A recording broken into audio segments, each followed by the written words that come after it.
पहला प्रश्न। कल प्रवचन सुनते समय ऐसा लगा कि मैं इस पृथ्वी पर नहीं हूं, वरन मुक्त और असीम आकाश में एक ज्योति कण हूं। प्रवचन के बाद भी हल्केपन का, खालीपन का अनुभव होता रहा। उसी आकाश में भ्रमण करते रहने का जी होता रहा। ज्ञान, कर्म, भक्ति मैं नहीं जानता, लेकिन अकेला होने पर इस स्थिति में डूबे रहने का जी होता है। लेकिन कभी कभी यह भाव भी उठता है कि कहीं यह मेरा पागलपन तो नहीं, कहीं यह मेरे अहंकार का ही दूसरा खेल तो नहीं। कृपा पूर्वक मेरा मार्गदर्शन करें।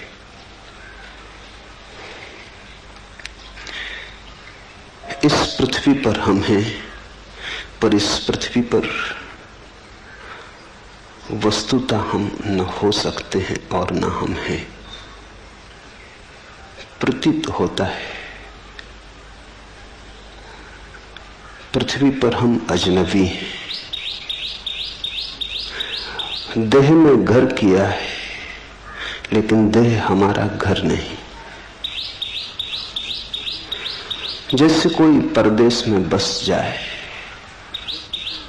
और भूल ही जाए स्वदेश को, फिर अचानक राह पर किसी दिन बाजार में कोई मिल जाए जो घर की याद दिला दे, जो अपनी भाषा में बोले,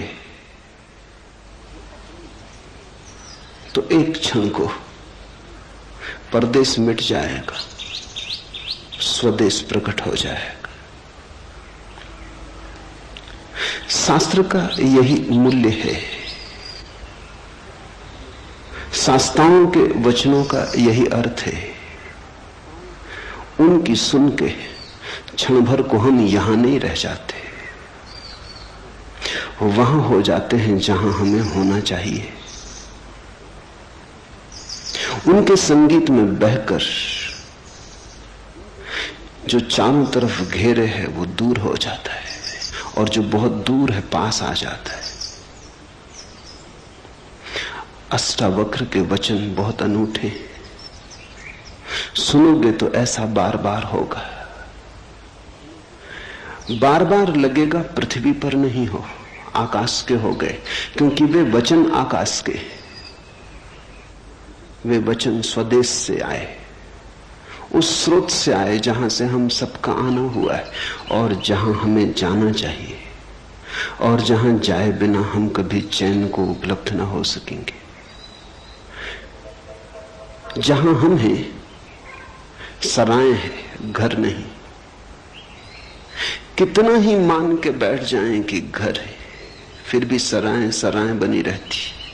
समझा लें, बुझा लें, भुला लें, भेद नहीं पड़ता।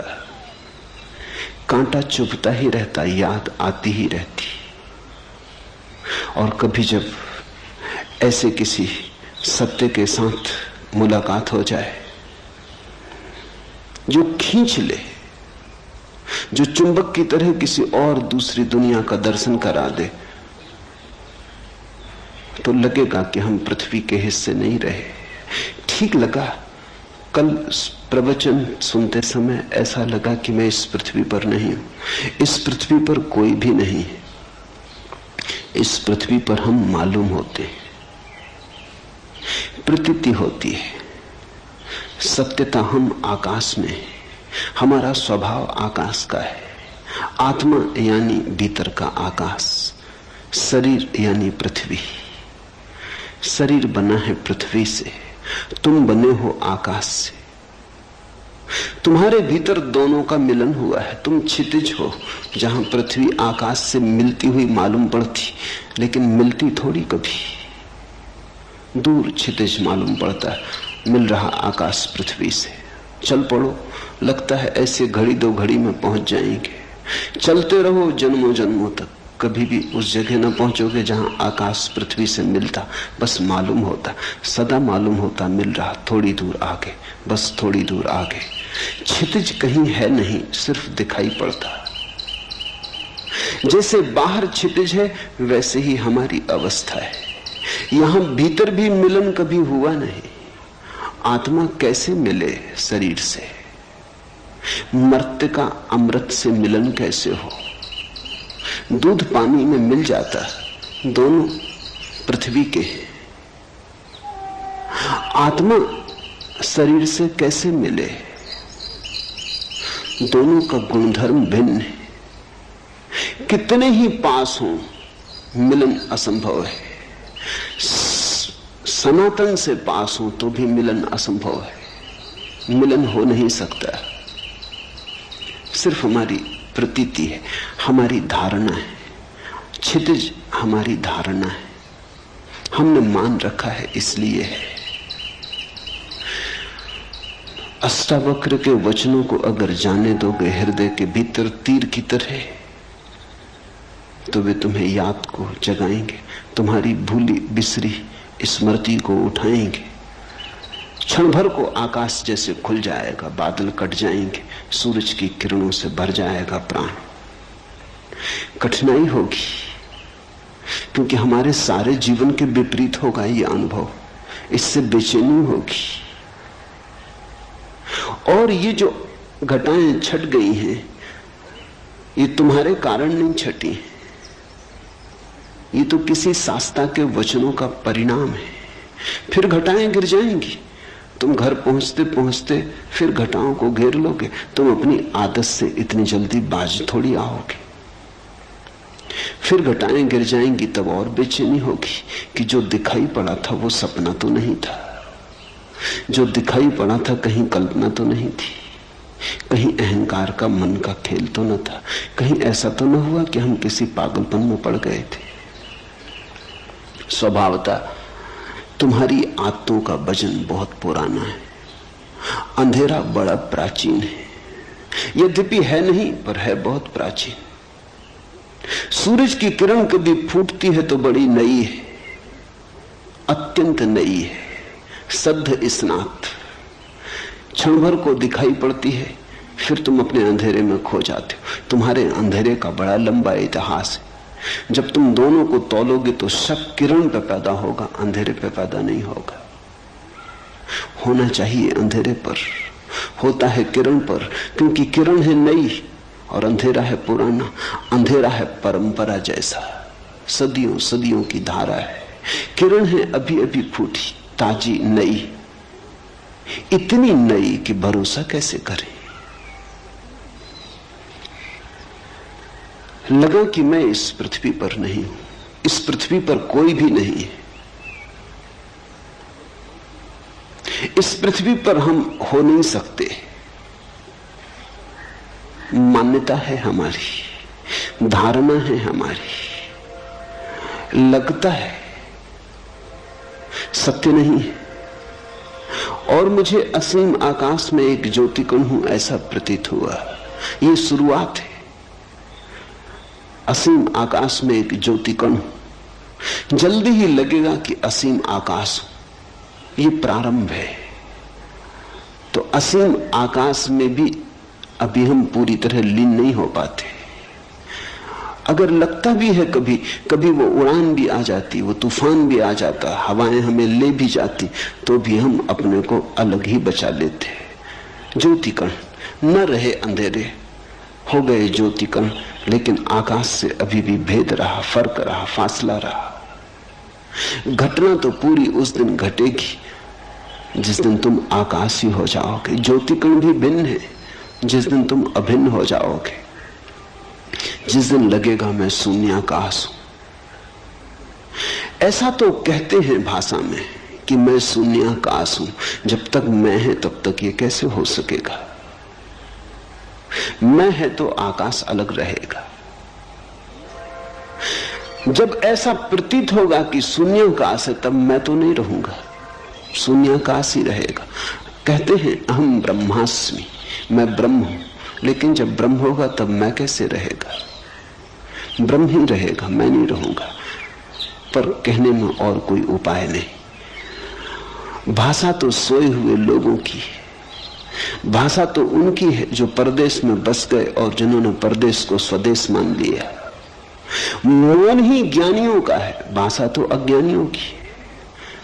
तो जैसे ही कुछ कहो कहते ही सत्य असत्य हो जाता है। अहम ब्रह्मास्मि, मैं ब्रह्म हूं, मैं आकाश हूं, कहते ही असत्य हो गया। आकाश ही है। लेकिन यह भी कहना आकाश ही है पूरा सत्य नहीं है, क्योंकि ही बताता है कि कुछ और भी होगा, अन्यथा ही पर जोर क्यों है? आकाश है,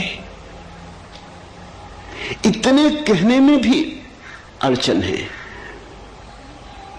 क्योंकि जो है वो नहीं हो सकता है। हम कहते हैं मकान है, कभी मकान नहीं हो जाता है, गिर जाता है, खंडर हो जाता है। हम कहते हैं आदमी है, कभी आदमी मर जाता है। आकाश इस तरह तो नहीं है, कभी है और कभी नहीं। आकाश तो सदा है। तो आकाश है ऐसा कहना पुनरुक्ति है। आकाश का स्वभाव ही होना है, इसलिए है को क्या दोहराना।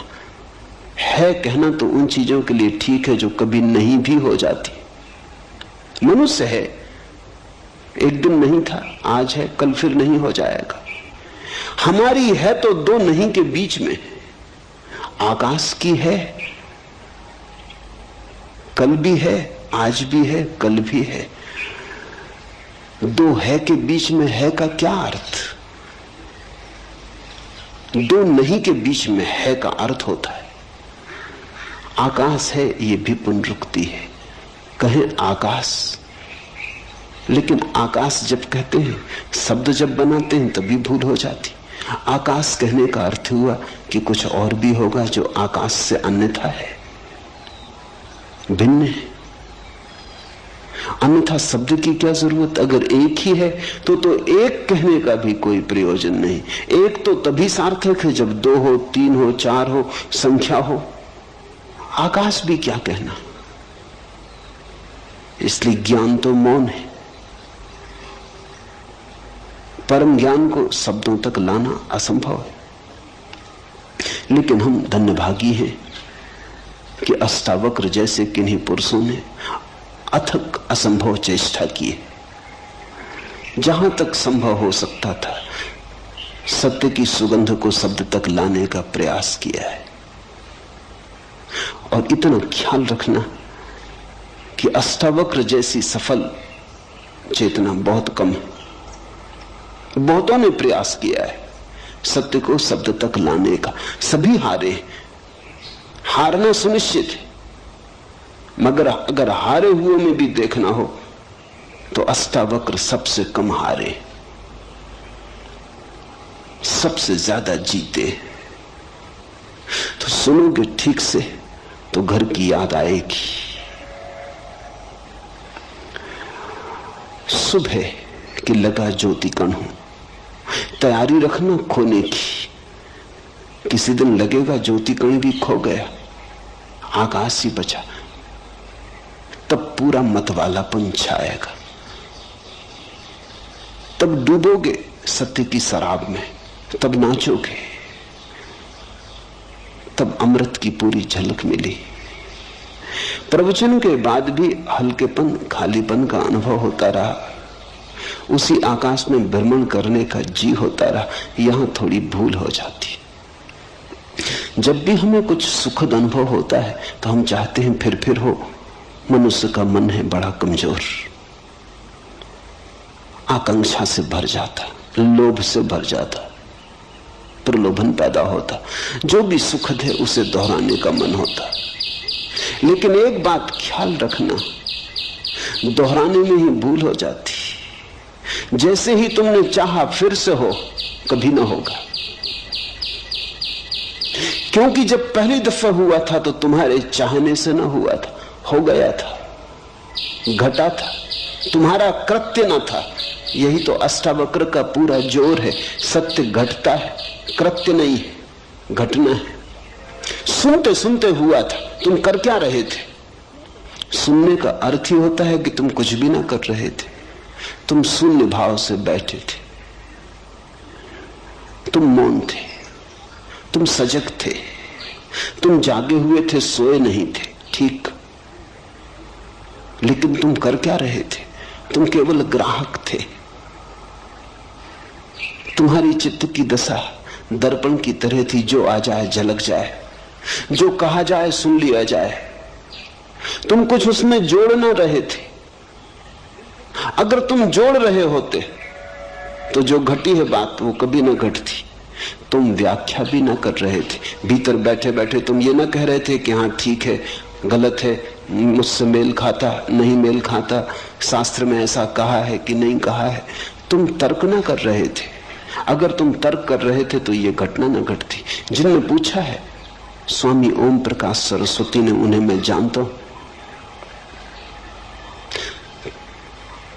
तर्क से उनका चित्त बड़ा दूर है। संदेह, विवाद से बहुत दूर है। जा चुके वे दिन। कभी किया होगा तर्क, कभी किया होगा संदेह, जीवन के अनुभव से पक गए। अब नहीं, वो बचपना मन में रहा, इसलिए घटना घट सकी। सुन रहे थे, कुछ कर ना रहे थे, बैठे थे, बैठे बैठे हो गया। तो जब पहली दफा तुम्हारे बिना किए हुआ, तो दूसरी दफा अगर तुमने चाहा कि हो जाए तो बाधा पड़ जाएगी। चाह तो उसके होने का कारण थी ही नहीं। इसलिए जब ऐसी अभूतपूर्व घटनाएं घटे तो चाहना मत। जब घटे आनंद भाव से स्वीकार कर लेना, जब न घटे तो शिकायत मत करना, मांगना मत। मांगे कि चूके। मांग में जबरदस्ती, आग्रह, घटना चाहिए। एक दफा घट गया तो अब क्यों नहीं घटता है? ऐसा रोज होता है। जब यहां लोग ध्यान करने आते हैं, शुरू शुरू में ताजे और नए होते हैं, कोई अनुभव नहीं होता तो घट जाता है। ये बड़ी हैरानी की बात है। इसे तुम समझना, अष्टावक्र को समझने में इससे सहायता मिलेगी। ये मेरे रोज का अनुभव है। जब लोग नए ताजे आते हैं और ध्यान का उन्हें कोई अनुभव नहीं होता तो घट जाता है। घट जाता तो आह्लाद से भर जाते, मगर वहीं गड़बड़ हो जाती। फिर मांग शुरू होती, आज जो हुआ कल हो, न केवल हो बल्कि और ज्यादा हो। फिर नहीं घटता। फिर वो मेरे पास आके रोते हैं, वो कहते हैं हुआ क्या, कहां भूल हो गई? पहले घटा, अब नहीं घट रहा है। भूल यही हो गई कि पहले जब घटा तो तुमने मांगा न था, अब तुम मांग रहे हो। अब तुम्हारा मन निर्दोष ना रहा, मांगने दूषित किया। अब तुम सरल ना रहे, अब तुम खुले ना रहे, मांगने द्वार दरवाजे बंद किए। आकांक्षा जग गई, आकांक्षा ने सब विकृत कर दिया। वासना खड़ी हो गई, लोभ पैदा हो गया। ऐसा रोज होता है। जो लोग बहुत दिन से ध्यान कर रहे हैं, बहुत तरह की प्रक्रियाएं कर रहे हैं, उन्हें ध्यान बड़े मुश्किल से लगता है। उनका अनुभव बाधा बनता है। कभी कभी कोई चला आता है ऐसे ही तरंगों में बहता हुआ। कोई मित्र आता था, उसने कभी सोचा भी नहीं ध्यान का। कोई मित्र आता था, उसने सोचा चलो चले चले देखें क्या है, कुतूहलवश चला आया था। कोई वासना न थी, कोई अध्यात्म की खोज भी न थी, कोई चेष्टा भी न थी, ऐसे ही चला आया था। औरों को ध्यान करते देख तरंग आ गई, सम्मिलित हो गया, घट गए। चौंका आदमी, मैं तो आया ही नहीं था ध्यान करने और ध्यान हो गया। बस फिर अड़चन। अब दोबारा जब आता है तो आकांक्षा है, मन में रस है, फिर से हो, लोभ है, पुनरुक्ति का भाव है। मन आ गया, मन ने सब खेल खराब कर दिए। जहां मन नहीं है वहां घटता है। ध्यान रखना, मन पुनरुक्ति की वासना है। जो हुआ सुखद फिर से हो, जो हुआ दुखद फिर कभी ना हो, यही तो मन है। मन चुनाव करता है, ये हो और ये ना हो, ऐसा बार बार हो और ऐसा अब कभी ना हो, यही तो मन है। जब तुम जीवन के साथ बहने लगते, जो हो ठीक, जो ना हो ठीक। दुख आए तो स्वीकार, दुख आए तो विरोध नहीं, सुख आए तो स्वीकार, सुख आए तो उन्माद नहीं। जब सुख और दुख में कोई सम होने लगता है, समता आने लगती है, जब सुख और दुख धीरे धीरे एक ही जैसे मालूम होने लगते हैं, क्योंकि कोई चुनाव ना रहा, अपने हाथ की कोई बात ना रही, जो होता है होता है, हम देखते रहते। इसको अष्टावक्र कहते हैं साक्षी भाव। और वो कहते हैं साक्षी भाव सदा तो सब सदा। साक्षी भाव साक्षी को जगाता, भीतर बाहर समता ले आता है। समत्व साक्षी भाव की छाया है। या तुम समत्व में उपलब्ध हो जाओ तो साक्षी भाव चला आता। वे दोनों साथ साथ चलते, वे एक ही घटना के दो पैर या दो पंख हैं। उसी आकाश में भ्रमण करने का जी होता रहता है।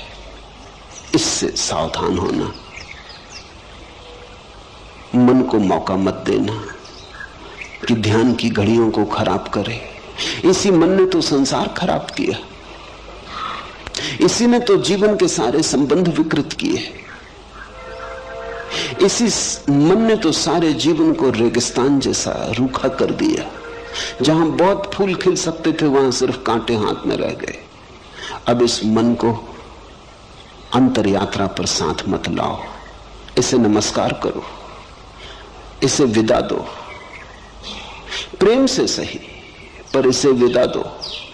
इससे कहो बहुत हो गया, अब हम न मांगेंगे, अब जो होगा हम जागेंगे, हम देखेंगे। जैसे ही तुमने मांगा फिर तुम साक्षी नहीं रह सकते, तुम भोक्ता हो गए। ध्यान के भी भोक्ता हो गए तो ध्यान गया। भोक्ता का अर्थ यह है कि तुमने कहा इसमें मुझे रस आया, इससे मुझे सुख मिला।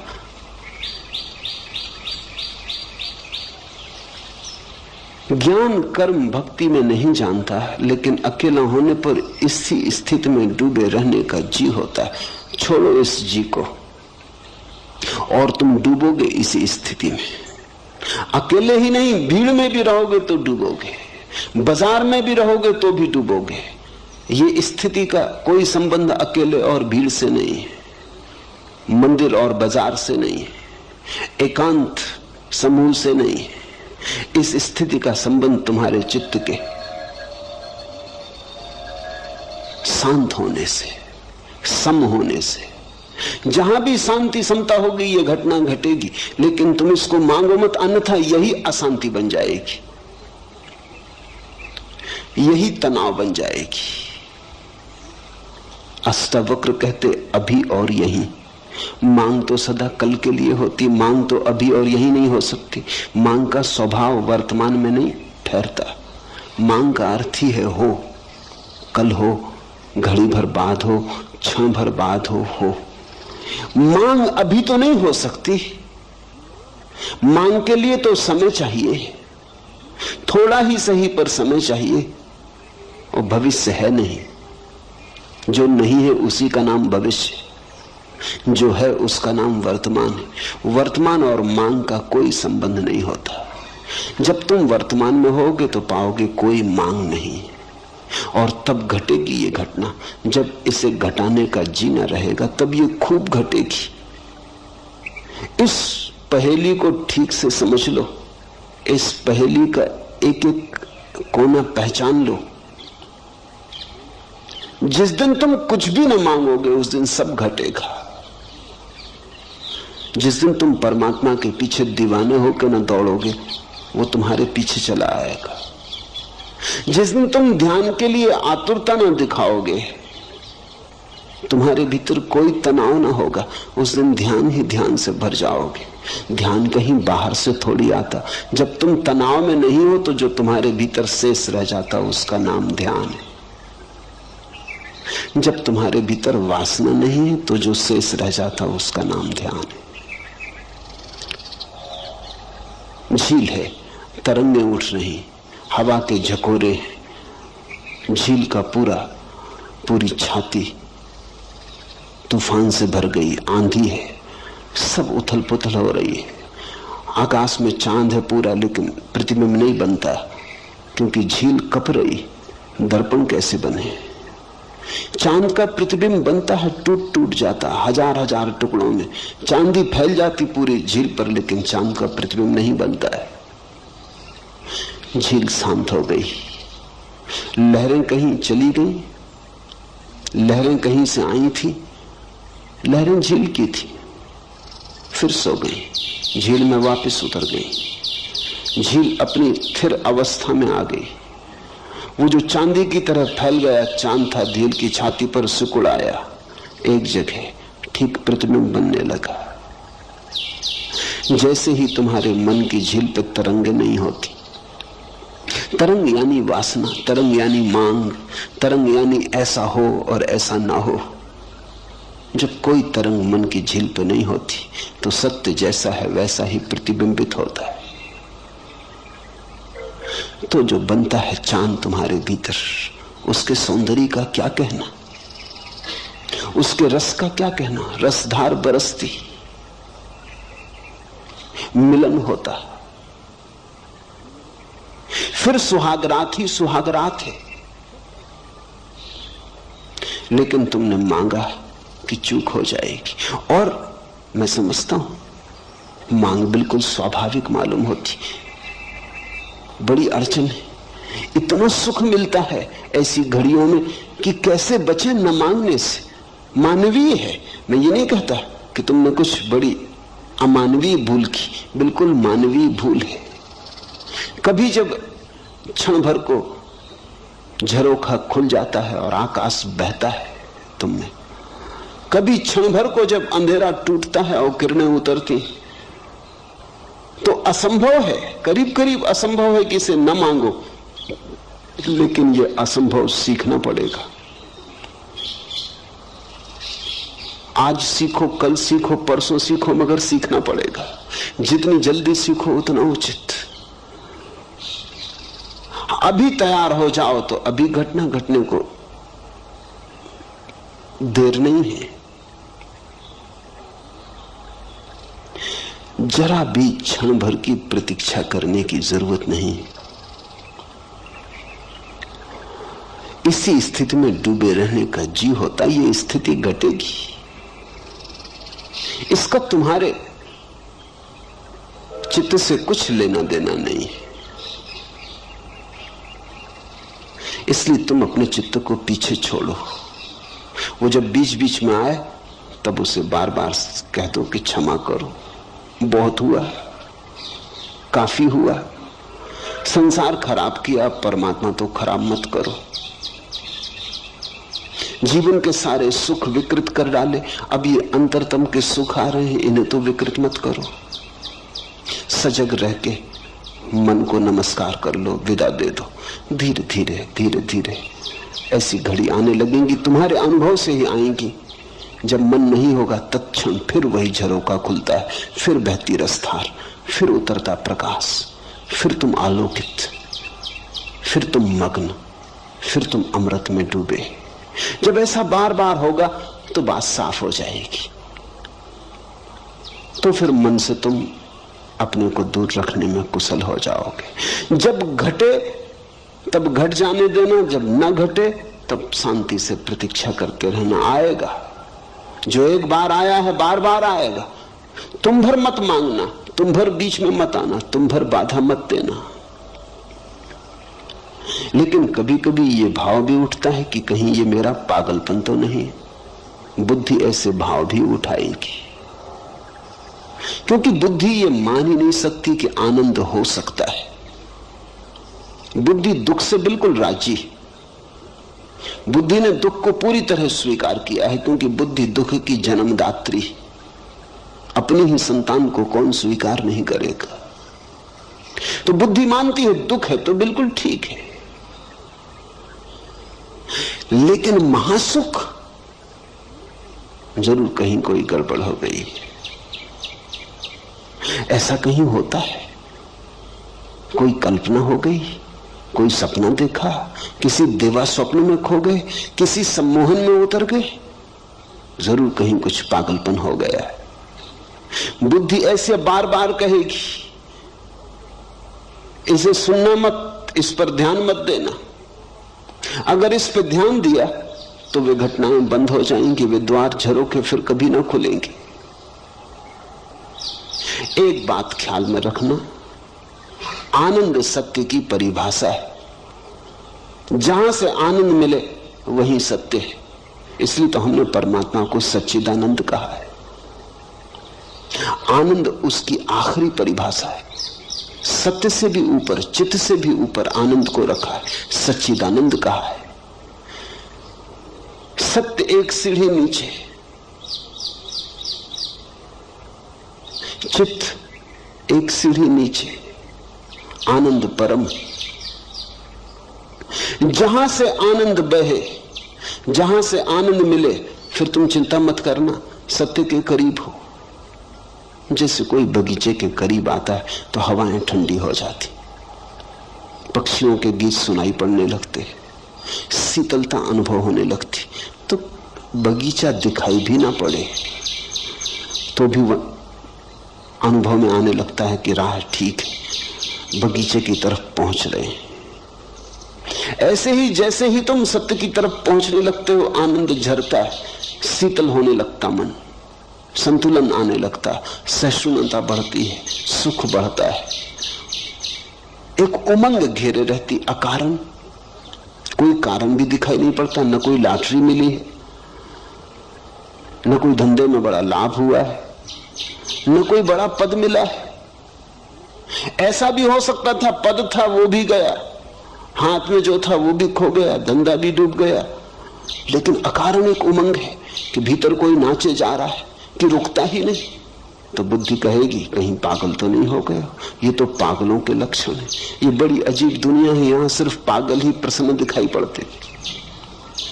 इसलिए बुद्धि कहती पागल हो गए होगे, क्योंकि यहां पागलों के सिवा किसी को प्रसन्न देखा है। यहां हजार कारण होते तब भी आदमी प्रसन्न नहीं होता। बड़ा महल हो, धन हो, संपत्ति हो, सुख सुविधा हो, तब भी आदमी प्रसन्न नहीं होता। ये दुनिया दुखी लोगों की दुनिया है, मगर दुखी लोगों की भीड़ है। यहां अगर तुम हंसने लगो अकारण तो लोग कहेंगे पागल हो गए। अगर तुम कहो कि हंसी आ रही कोई कारण नहीं, फैली जा रही, भीतर से उठ रही, लहर आ रही, लोग कहेंगे बस दिमाग खराब हो गए। यहां तुम शक्ल बना के चलो, उदास रहो, तुम्हारी शक्ल देख के भूत प्रेत भी डरे, तो बिल्कुल ठीक हो, तो कोई अड़चन नहीं है, तो सब ठीक चल रहा है। तुम आदमी जैसे आदमी हो, जैसा आदमी होना चाहिए वैसे आदमी हो। लेकिन तुम मुस्कुराने लगो, तुम हंसने लगो, तुम गीत गुनगुनाने लगो, तुम राह के किनारे खड़े होकर नाचने लगो, बस तुम पागल हो गए। परमात्मा को हमने इस भांति इंकार किया है कि अगर परमात्मा आए तो हम उसे पागल खाने में बंद कर देंगे। शायद इसी कारण नहीं आता, आने से डरता है। तुम जरा सोचो, कृष्ण अगर मिल जाएं चौराहे पर, बांसुरी बजाते, मोर मुकुट बांधे, पीतांबर डाले, गोपियां नाचती हो, क्या करोगे? तत्क्षण पुलिस थाने जाओगे। ये क्या हो रहा है? जो नहीं होना चाहिए वो हो रहा है। तुम इस आदमी को जेल खाने में डालोगे। आनंद निष्कासित कर दिया गया है। हमने आनंद को जीवन के बाहर कर दिया है। हम दुख को छाती से लगा के बैठे। यहां दुखी आदमी बुद्धिमान मालूम होता है, यहां आनंदित आदमी पागल मालूम होता है। सारी सरणी उल्टी है। तो स्वाभाविक है, जीवन भर जिसको तुमने बुद्धिमानी समझा है, आज अचानक अगर खोने लगेगी, खिसलने लगेगी, अगर आज अचानक नींव उखड़ने लगेगी तुम्हारी तथाकथित बुद्धिमानी की, और अचानक झांकने लगेगी प्रसन्नता अकारण। ख्याल रखना, पागलपन का मतलब यह होता है अकारण प्रसन्न। कारण भी नहीं है कुछ, बैठे हैं अकेले और मुस्कुराहट आ रही, बस पागल हो गए। क्योंकि ऐसा तो हमने सिर्फ पागलों को ही देखा है। ध्यान रखना, पागलों में और परमहंसों में थोड़ा सा संबंध है। पागल भी हंसते हैं, प्रसन्न होते हैं, क्योंकि बुद्धि गंवा दी। परमहंस भी हंसते हैं, प्रसन्न होते हैं, क्योंकि बुद्धि के पार आ गए। दोनों पागल बुद्धि से नीचे गिर जाता है इसलिए हंस लेता है, परमहंस बुद्धि के पार चला जाता है इसलिए हंसता है। दोनों में थोड़ी समानता है। पागल और परमहंस में एक बात समान है कि दोनों ने बुद्धि गंवाई। एक ने होशपूर्वक गंवाई है, एक ने बेहोशी में गंवाई है। इसलिए फर्क बहुत है, जमीन आसमान जितना फर्क है, लेकिन फिर भी एक समानता है। इसलिए कभी कभी तुम्हें पागल में परमहंस दिखाई पड़ेगा, और कभी कभी पागल में परमहंस, और कभी कभी परमहंस में पागल। तो भूल चूक हो जाती। पश्चिम के पागल खानों में ऐसे बहुत से लोग बंद हैं जो पागल नहीं है। अभी वहां बड़ी क्रांति चलती है इसके संबंध में। कुछ मनोवैज्ञानिक, विशेषकर R.D. लैंग और उनके साथी एक बड़ा आंदोलन चलाते हैं कि बहुत से पागल पागल खानों में बंद हैं जो पागल नहीं। अगर वो पूरब में पैदा होते तो परमहंसों की तरह उनका आदर सम्मान होता। R.D. लैंग को पता नहीं है इससे उल्टी घटना पूरब में घट चुकी है। यहां कई पागल हैं जो परमहंस समझे जाते।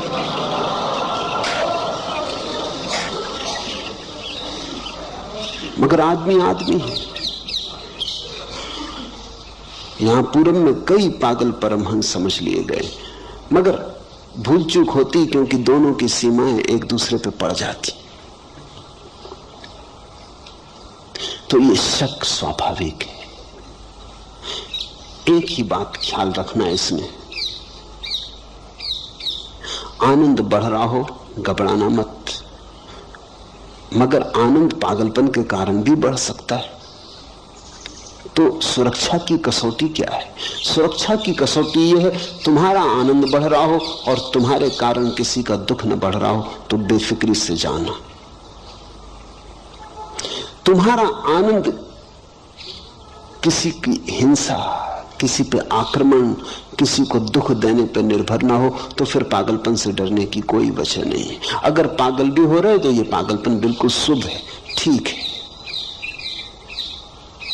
फिर बेझिझक इसमें प्रवेश कर जाना। डरने का कारण तो तभी है जब तुम किसी को नुकसान पहुंचाने लगो। तुम्हारे नाच से किसी को कोई बाधा नहीं, लेकिन कोई सो रहा है तुम उसकी छाती पे जाकर ढोल बजा कर नाचने लगो। तुम नाचो, इससे कुछ अड़चन नहीं है। तुम गुनगुनाओ राम का नाम, ये ठीक है, लेकिन माइक लगा के आधी रात में और तुम अखंड कीर्तन शुरू कर दो तो तुम पागल हो। हालांकि कोई तुमको पागल नहीं कह सकता क्योंकि रामधुन कर रहे हो, ऐसे कई पागल कर रहे हैं। वो कहते हैं अखंड कीर्तन कर रहे हैं, 24 घंटे की कथा की। सो न सो तुम्हारी मर्जी। अगर तुम बाधा डालो तो अधार्मिक हो। इतना ही ख्याल रखना, तुम्हारा आनंद हिंसात्मक ना हो, बस ये पर्याप्त है। तुम्हारा आनंद तुम्हारा निजी हो, इसके कारण किसी के जीवन में कोई बाधा ना पड़े, कोई पत्थर ना पड़े। तुम्हारा फूल खिले, लेकिन तुम्हारे फूल के खिलने के कारण किसी को कांटे न चुभे, इतना ही भर ख्याल रहे तो तुम ठीक दिशा में जा रहे हो। जहां तुम्हें लगे कि अब दूसरों को बाधा होने लगी, वहां थोड़े सावधान होना। वहां परमहंस की तरफ न जाके तुमने पागलपन का रास्ता पकड़ लिया। ओम प्रकाश से किसी को कोई दुख नहीं है। बेझिझक बेधड़क जा सकते हो।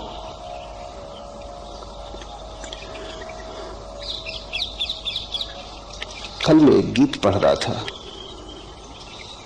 जो कुछ सुंदर था प्रेम काम में, जो अच्छा मंजा नया था सत्यसार में बीन बीन कर लाया, नैवेद्य चढ़ाया, पर यह क्या हुआ, सब पड़ा पड़ा कुम्हलाया, सूख गया मुरझाया, कुछ भी तो उसने हाथ बढ़ाकर नहीं लिया।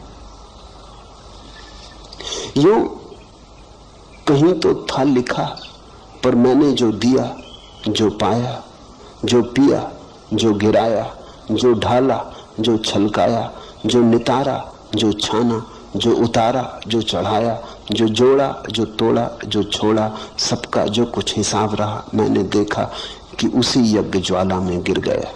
और उसी क्षण मुझे लगा कि अरे मैं तिर गया, ठीक है, मेरा सिर फिर गया।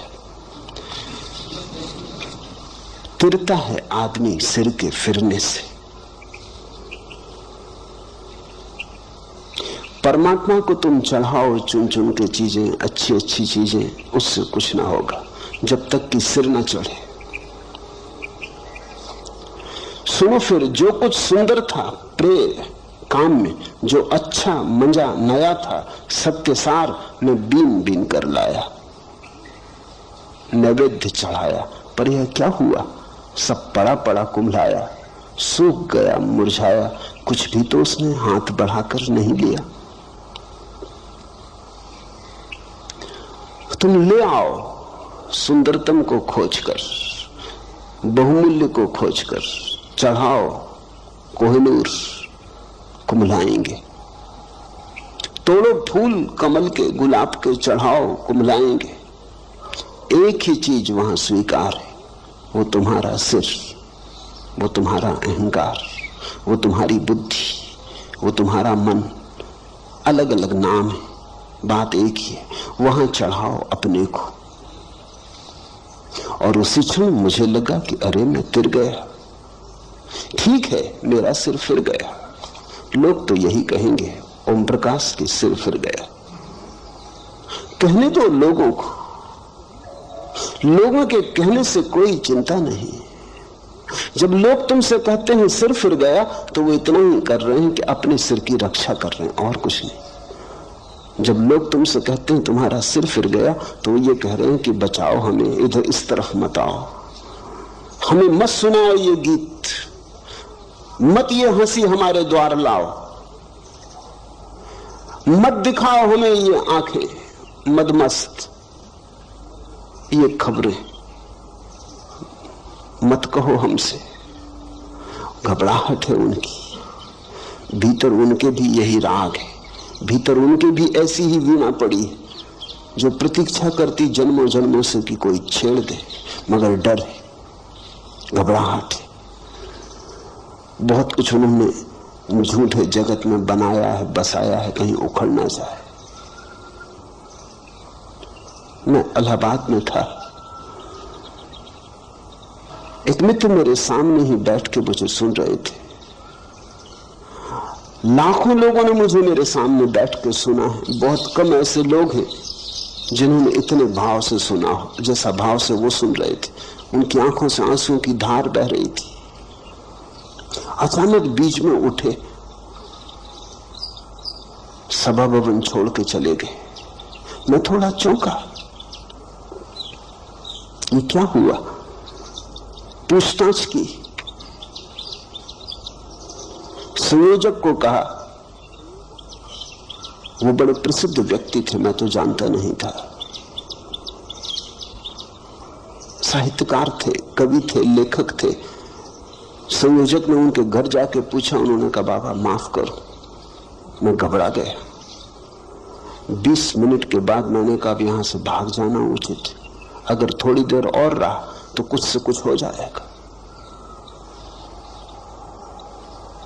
इस आदमी का तो सिर फिरा है, मेरा फिरा देखा।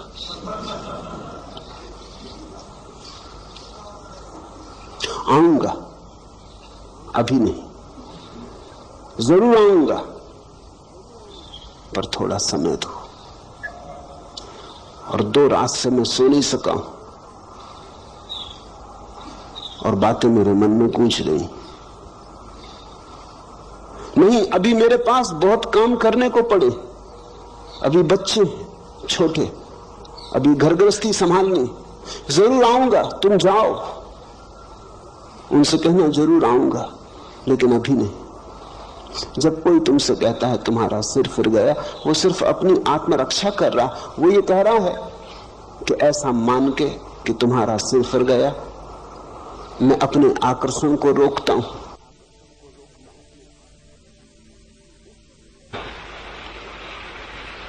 उसके भीतर भी अदम्य आकांक्षा है। कौन है ऐसा जो परमात्मा को खोजने नहीं चला है? कौन है ऐसा जो आनंद का प्यासा नहीं है? कौन है ऐसा जिसे सत्य की अभीप्सा नहीं? ऐसा कभी कोई हुआ ही नहीं। जिनको तुम नास्तिक कहते हो वे ही लोग हैं जो घबरा गए। वे ही लोग हैं जो कहते हैं नहीं, कोई परमात्मा नहीं। क्योंकि परमात्मा को इंकार न करें तो खोज पर जाना होगा। मेरा अपना अनुभव यह है कि नास्तिक के भीतर तथाकथित आस्तिकों से सत्य की खोज की ज्यादा गहरी आकांक्षा होती। वो मंदिर जाने से डरता है। तुम डरते ही नहीं। तुम डरते नहीं क्योंकि तुम्हारे भीतर कोई ऐसी प्रबल आकांक्षा नहीं कि तुम पगला जाओगे। तुम मंदिर हो आते हो जैसे तुम दुकान चले जाते हो। तुम मंदिर के बाहर भीतर हो लेते हो, तुम पे कुछ असर नहीं होता है। नास्तिक वैसा व्यक्ति है जो जानता है अगर मंदिर गया तो वापस न लौट सकेगा।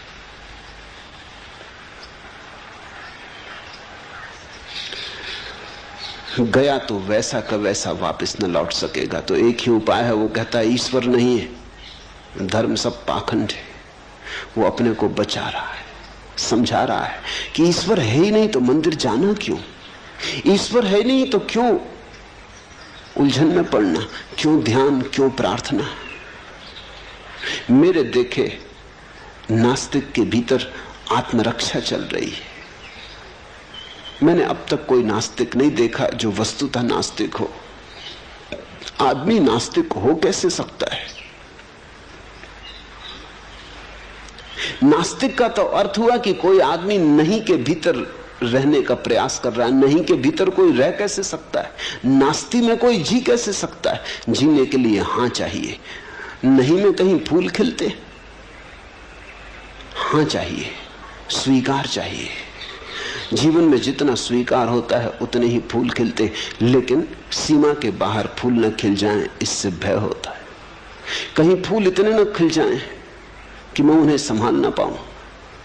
कल रात एक युवक ने मुझे कहा कि अब मुझे बचाएं, ये जरूरत से ज्यादा हुई जा रही बात। मैं इतना प्रसन्न हूं कि लगता है मैं टूट जाऊंगा।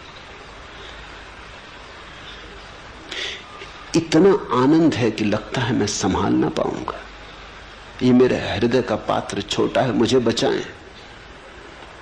मैं इसके ऊपर से बाहर जा रहा हूं।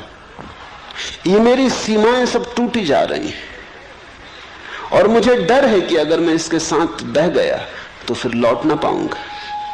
नियंत्रण कहीं खो ना जाए, ये भय।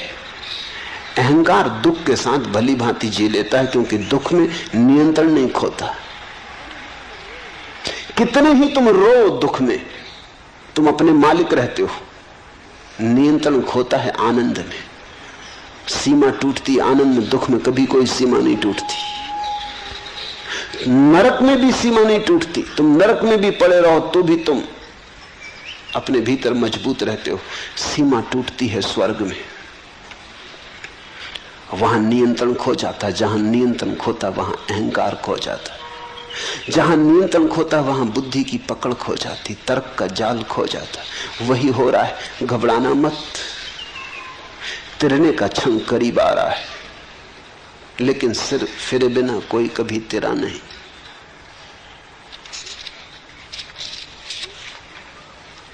एक धुन की तलाश है मुझे जो ओंठों पर नहीं सिराओं में मचलती है, लावे सी दहकती है पिघलने के लिए। एक आग की तलाश है मुझे कि रोम रोम सीज उठे और मैं तार तार हो जाऊं।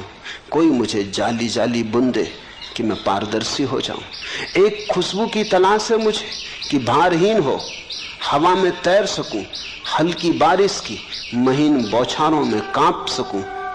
गहराती सांझ के सलेटी आसमान पर चमकना चाहता हूं कुछ देर। एक सोख रंग की तलाश है मुझे।